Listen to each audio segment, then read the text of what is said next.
Sa latest episode ng All Out Sundays kanina, nagkaroon ng birthday prod itong si Isabel Ortega para sa kanyang 25th birthday.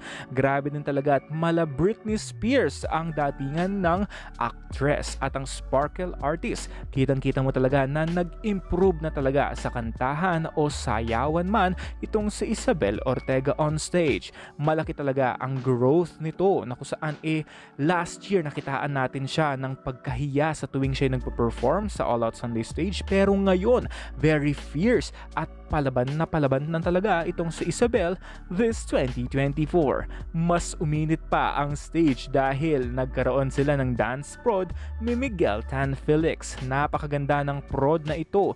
Grabe din talaga kasi dahil alam naman natin na dedicated talaga at very passionate itong si Isabel Ortega sa kanyang career path, lalong-lalo na binibuild talaga itong si Isabel sa GMA para bumida at magkaroon talaga ng pangalan dito sa showbiz. Kaya naman after ng kanilang production number, kitang-kita mo talaga na very satisfied itong si Isabel at Miguel sa naipakita nilang production number on stage.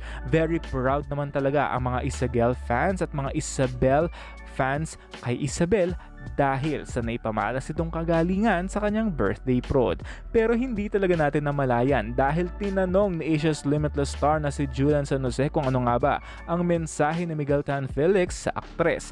At napakaganda ng mensahe ni Miguel, pero sa dulo, grabe din talaga. At nag-trending na ito sa X dahil I love you na ang aktor kay Isabel Ortega. Kaya naman na-shock din at lumaki ang mata ni Isabel nang nabanggit ang salitang I love you ni Miguel sa aktres. Mukhang malalim na talaga ang kanilang relasyon. From being a love team, real to real na nga ang kanilang relasyon na namamagitan sa kanilang dalawa.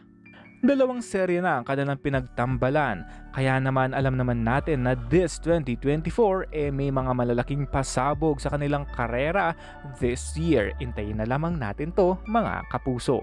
Sa ngayon merong series na ginagawa itong si Isabel kapartner si Adamus ng sangre na si Kelvin Miranda, habang itong si Miguel Tan Felix usap-usapin na siya nga ang papalit kay Ruru Madrid sa Season 2 ng Running Man Philippines. And that's it for now. This has been Jigo Malangan TV. Thank you for watching. Don't forget to like and subscribe. Again, advance happy birthday, Isabel.